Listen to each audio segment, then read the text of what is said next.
Friends, welcome back to my YouTube channel Goyal matrix. Channel पर पहली बार आए हैं तो सब्सक्राइब कर लीजिएगा, साथ ही बेल आइकन को प्रेस जरूर कर लीजिएगा जिससे नोटिफिकेशन आपके पास समय से पहुंच जाए। तो थंबनेल को देखकर आप समझ चुके होंगे कि इस वीडियो के अंदर एनबीएस एंड केवीएस दो बड़ी भर्तियों की बात करने वाले हैं एंड डिटेल से बात करेंगे कि इनके लिए आपके पास क्या होना चाहिए और ये वैकेंसी आपकी कब तक आ सकती है। तो सबसे पहले तो एनबीएस की बात करेंगे, देन फिर केबीएस की। बट उससे पहले आप ज्यादा से ज्यादा इस वीडियो को शेयर कर दीजिएगा एंड लाइक करना बिल्कुल मत भूलिएगा और एंड तक वीडियो जरूर देखिएगा। तो सबसे पहले है आपके सामने एनबीएस। तो जैसा कि एनबीएस में आपको पता होगा कि 1 to 5th क्लासेस में आपकी नहीं होती है, आपका स्टार्ट होता है 6 से लेकर 12 तक के लिए। तो 6 से लेकर 12 तक के लिए आपकी एनबीएस की वैकेंसीज होती हैं, जिसमें जो टीजीटी वाली होती है ये आपकी 6 से लेकर 10 तक के लिए होती है और पीजीटी की 11 to 12। तो यहाँ आपकी जो एज होनी चाहिए टीजीटी के लिए 35 इयर्स होनी चाहिए एंड पीजीटी के लिए 40 इयर्स होनी चाहिए।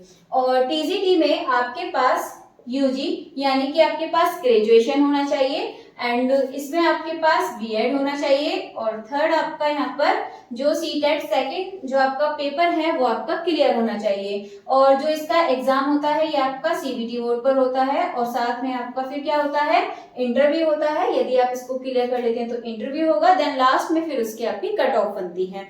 तो ये इसकी प्रोसेस रहती है।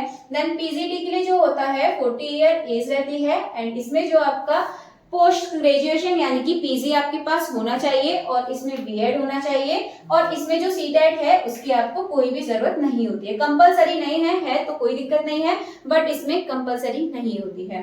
तो ये तो आपका रहा टीजीटी एंड पीजीटी के लिए। टीजीटी के लिए एक चीज और होती है, इसमें आपके सब्जेक्ट्स होते हैं। मेन सब्जेक्ट जो होता है वो आपका इसमें आता है और साथ ही इसमें 3 ऐसे इसमें सब्जेक्ट आते हैं यानी कि लैंग्वेज आती हैं जिनको आपको क्वालिफाई करना ही है। यदि आप उनको क्वालिफाई नहीं करते हैं तो आपकी जो आगे की नोटबुक है वो आपकी चेक नहीं होगी। तो विशेष आप इसका ध्यान रखिएगा। तो इसमें आपकी एक इंग्लिश होती है, हिंदी होती है और तीसरा आप जो लैंग्वेज चूज करना चाहते हैं वो आपकी लैंग्वेज होती है। तो ये 3 आपकी लैंग्वेज होने वाली है, उन्हें आपको क्वालिफाई करना पड़ता है। उसका मार्क्स आपका ऐड नहीं होते बट आपको क्वालिफाई करने हैं वो, देन इसके बाद ही आप आगे बढ़ सकते हैं। तो इसकी जो प्रोसेस ये रहती है टीजीटी और पीजीटी के लिए। और इसमें आपकी नेगेटिव मार्किंग होती है, इस चीज का भी याद रखना है, नेगेटिव मार्किंग दोनों के लिए है। तो अब बात करेंगे केबीएस। और ये जो भर्ती है आपको एनबीएस की बहुत ही जल्द देखने को मिलने वाली है, तो वेट करिए, इसका थोड़ा सा देखने के लिए मिल जाएगी। और इसकी तैयारी यदि आप एनबीएस टीजीटी मैथ की तैयारी करना चाहते हैं तो अभी से आप चैनल को सब्सक्राइब कर लीजिए, क्योंकि बहुत सारी वीडियोस मैंने ऐसे बना रखी हैं कि आपका बेस क्लियर हो जाएगा एकदम। तो प्लीज सब्सक्राइब जरूर कर लीजिएगा।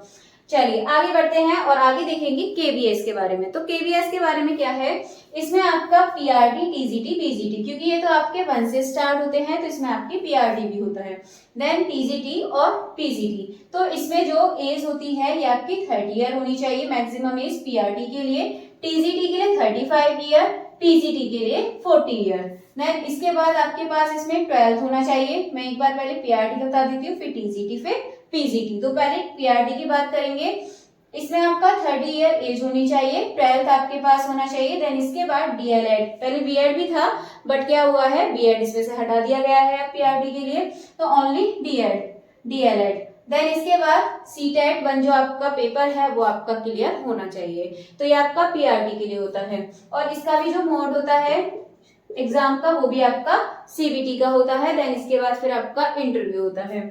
टीजीटी के लिए जो एज होती है वो मैक्सिमम 35 होनी चाहिए और इसमें आपके पास ग्रेजुएशन होनी चाहिए यानी कि यूजी ग्रेजुएशन करा हुआ आपने, और उसके बाद बीएड, और इसके पास और आपके पास सीटेट सेकंड पेपर होना चाहिए। तो इन चीजों का आपको ध्यान रखना है टीजीटी के लिए। पीजीटी के लिए 40 इयर्स एज होनी चाहिए, पोस्ट ग्रेजुएशन आपके पास होनी चाहिए, बीएड होना चाहिए। बट इसमें जो आपका सीटेट है वो आपका कंपलसरी नहीं है कि इसमें आपके पास हो भी सकता है, नहीं भी हो सकता है, ठीक है। तो आपके लिए इसमें सबसे जरूरी है पोस्ट ग्रेजुएशन, तो इस चीज का आपको ध्यान रखना है। तो एनबीएस और केबीएस, और इसमें आपकी नेगेटिव मार्किंग केबीएस में भी होती है। तो केबीएस और एनबीएस दोनों ही अच्छी जॉब हैं और आप इनकी तैयारी अभी से स्टार्ट कर सकते हैं, क्योंकि ये बहुत जल्द आपको देखने के लिए मिलने वाली है। और आपकी एक वैकेंसी और है ईएमआरएस। तो यदि आप DSSB TGT की या फिर DSSB PGT की तैयारी कर रहे हैं तो EMRS भी आपके लिए अच्छा ऑप्शन है, क्योंकि यहाँ भी आपका ग्रेजुएशन तक का सिलेबस आपसे पूछा जाता है। बट एक चीज और है, ये जो EMRS की जो भी वैकेंसी है इसके बारे में पता नहीं, क्योंकि अभी लास्ट ईयर ही आपकी वैकेंसीज आई थी, तो इसके बारे में अभी कुछ कह नहीं सकते कि कब तक आपकी वैकेंसी आने वाली है। बट ये तो है कि आपका NBS की आपकी बहुत जल्द देखने को मिलने वाली है, और KBS को भी, और जो KBS की वैकेंसी भी है वो भी आपको 2024 के लास्ट तक देखने को मिलने वाली है। EMRS का भी पता नहीं है, तो देखते हैं कब तक कौन सी वैकेंसीज आने वाली है। चलिए फिर अभी इस वीडियो में इतना ही काफी आपके लिए। मिलेंगे हमारी नेक्स्ट वीडियो में नई इन्फॉर्मेशन के साथ। तब तक के लिए आप ज्यादा से ज्यादा इस वीडियो को लाइक, कमेंट, शेयर कर दीजिएगा।